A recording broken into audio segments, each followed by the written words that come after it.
York le 1er juin dernier. On attend à Broadway l'un des emblèmes publicitaires les plus vendeurs de la planète. Il plaît aux hommes par ses exploits footballistiques, il plaît aux femmes parce que c'est un beau gosse, il plaît aux enfants, il plaît aux gays, enfin vraiment c'est quelqu'un qui est très rassembleur. David Beckham, 30 ans, footballeur et playboy international. 1m83, 75 kg, ses fans l'adorent autant pour son physique ravageur que pour sa virtuosité balle au pied.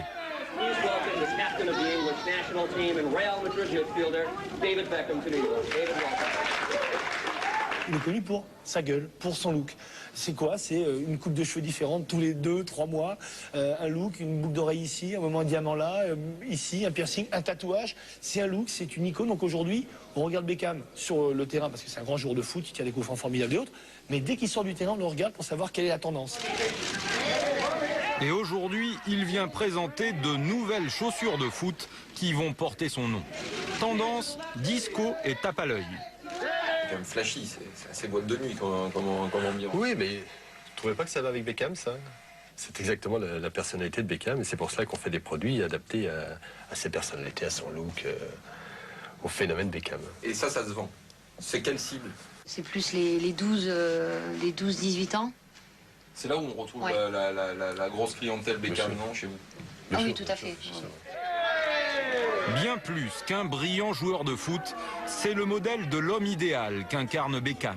Riche, gentil, toujours à la pointe de la mode, du coup, son équipementier lui a demandé d'apposer son propre logo sur ses produits. Pour 3 millions d'euros par an versés par la marque, Beckham joue à fond le jeu de la promo.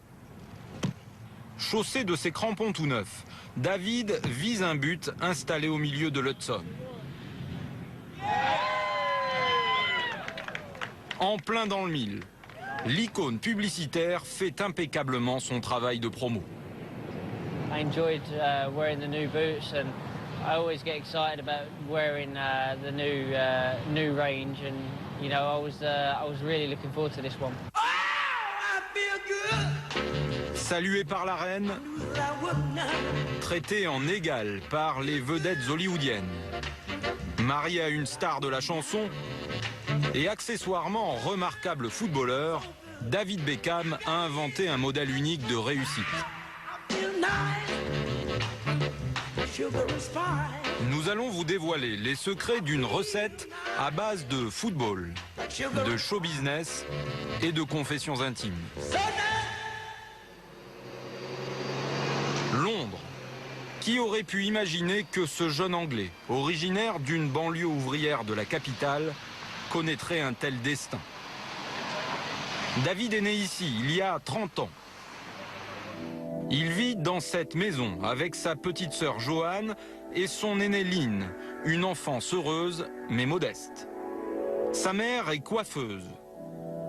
Son père installe des cuisines et lui n'aime pas vraiment l'école. C'est un destin comme on en rencontre dans les quartiers populaires de Londres. Il vient de l'East End. C'est pas un gamin qui sort vraiment d'une grande école du style Oxford ou Cambridge, quoi. C'est vraiment, ça vient vraiment du fond des quartiers populaires. Dès l'âge de 6 ans, David, dès qu'il sort de classe, joue au football pendant des heures avec ses copains du quartier. Remarqué puis intégré dans les équipes de débutants d'un petit club local, l'enfant sort très rapidement du lot. À 8 ans arrivent les premiers buts et les premières coupes. Il claque, je crois, 101 buts en 115 matchs. Donc là, bon, c'est révélateur. Il a 8 ans, donc c'est entre 8 et 10 ans. Donc c'est un signe que c'est un gamin qui est surdoué. À 10 ans, son club l'inscrit à un grand concours national qui regroupe tous les jeunes talents du royaume. Il s'agit d'un concours de jongle. David surclasse la centaine de ses concurrents. L'Angleterre découvre le visage angélique du petit virtuose. Évidemment, les télés tout de suite s'intéressent. On le met sur un plateau, on lui dit jongle. Et comme c'est ce qu'il fait de mieux, il jongle durant toute l'émission avec ce ballon. Et ça fait le tour des foyers londoniens et d'Angleterre. Et bah, déjà, on parle de David Beckham. Alors toi, je crois que tu as fait quelque chose d'assez fort, je crois, non? Oui. Explique-nous pourquoi tu es un petit champion. J'ai gagné le concours, la finale du concours de football Bobby Charlton. Montre-moi comment tu t'y prends. Première télé pour celui qui deviendra 20 ans plus tard le chouchou des médias du monde entier. Il est invité sur le plateau d'une émission pour enfants. Une nouvelle fois, il multiplie les jongles pour les téléspectateurs. Un homme ne rate pas une miette du spectacle. C'est l'entraîneur du fameux club de Manchester United. Sir Alex Ferguson, il ne peut pas laisser échapper le phénomène. Il fait tout pour le convaincre de venir à Manchester, c'est-à-dire qu'il l'invite le jour de son anniversaire, il lui offre lui-même le gâteau d'anniversaire. Les dirigeants de Manchester ont été carrément chez la famille de David Beckham avec des contrats de trainee, de stagiaires pour dire faites-le venir à Manchester. Monsieur et Madame Beckham donnent leur accord. À 13 ans, l'adolescent quitte Londres et sa famille pour la ville industrielle du nord de l'Angleterre. Il vit là-bas dans une petite chambre mise à disposition par une famille d'accueil qui reçoit les jeunes footballeurs à Manchester. Ce sont les maisons où on loge la plupart des apprentis de Manchester United. C'est un quartier assez populaire. Ça correspond plutôt bien au David Beckham des débuts. Exactement. C'est dans ce genre de quartier qu'on trouve le plus de supporters de Manchester. À quelques pas de la maison se trouve l'académie de football du prestigieux club anglais. C'est ici que David va passer son adolescence à travailler dur pour réussir. À l'époque, il y a le football, rien que le football.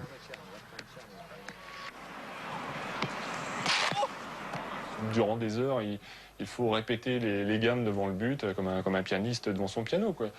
C'est-à-dire qu'il sait parfaitement que c'est pas parce qu'il est doué des deux pieds qu'il va percer. Donc il bosse.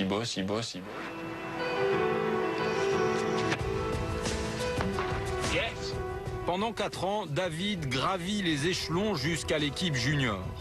Il profite d'une formation de qualité, mais pas question de salaire pendant cette période. Comme tous les apprentis, il ne touche qu'un peu d'argent de poche pour s'occuper des équipements des stars de l'effectif professionnel. On appelle ça des porte-boys. Il est porte-boy, il gagne 10 livres par mois, mais il est heureux de porter les bidons, apporter à boire aux joueurs, leur cirer les chaussures, leur offrir leurs serviettes au moment où ils sortent de la douche, et pour lui, c'est un rêve. À 20 ans, le jeune Beckham atteint l'objectif dont il rêve vraiment depuis son enfance.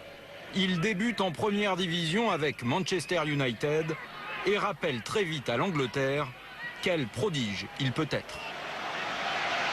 The time for Manchester United with Beckham. That's absolutely brilliant. On est en 1996 contre Wimbledon. David marque un but incroyable que les télévisions vont diffuser en boucle.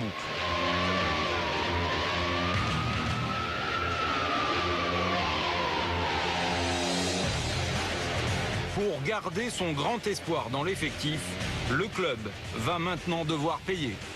Ce qui est intéressant avec le cas Beckham, c'est qu'il va y avoir en fait une ascension assez importante et assez rapide, puisqu'il va toucher 7 500 € lors de son premier contrat par semaine. Et ensuite, il va toucher 50 000 € lors de la re-signature de son contrat. Donc on voit qu'il y a vraiment une montée en puissance qui est assez énorme, mais qui est en fait assez caractéristique du phénomène Beckham. 50 000 € par semaine, 200 000 € par mois. En 1996, David Beckham est déjà l'un des footballeurs les mieux payés du royaume. Ce n'est pourtant qu'un début. Quelques mois plus tard, il va accéder au monde des paillettes et de la jet set. À 22 ans, le jeune homme vit une rencontre qui va faire de lui bien plus qu'un brillant joueur de football. Lors d'une soirée en ville, il fait la connaissance d'une jeune femme brune qui va lui permettre de développer sa notoriété bien au-delà des terrains de sport. Le prince Charles était à l'Opéra de Manchester et les Spice Girls étaient là aussi. Quelques joueurs de Manchester étaient aussi présents pour cette soirée de charité. C'est la première fois qu'ils se sont rencontrés. Comme le disent toutes les biographies écrites sur le sujet, ça a été le coup de foudre et Victoria a commencé à venir voir des matchs. En 1997, au moment de leur coup de foudre, c'est une star de la chanson qui vient voir jouer David Beckham. Victoria Adams est une des 5 Spice Girls qui règnent sur les hit parades du monde entier.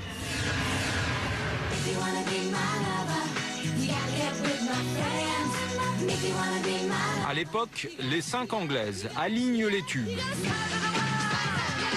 En l'espace de 2 ans, elles vendent plus de 13 millions d'albums.